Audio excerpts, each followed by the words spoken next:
করব। অসকালটেশন আমরা 4টা এরিয়াতেই করব। প্রথমে হচ্ছে আমরা অ্যাপেক্স বিটটাকে লোকেট করে নিব।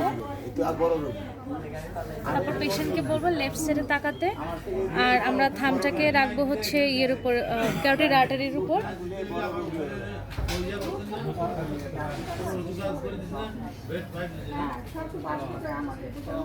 তারপর ট্রাইকাসপিড এরিয়াতে দেখবো, এটা হচ্ছে 3rd 4th প্যারাস্টার্নাল স্পেসে। তারপর দেখবো এদিকে 2nd ইন্টারকোস্টাল স্পেসে, পালমোনারি এরিয়াতে।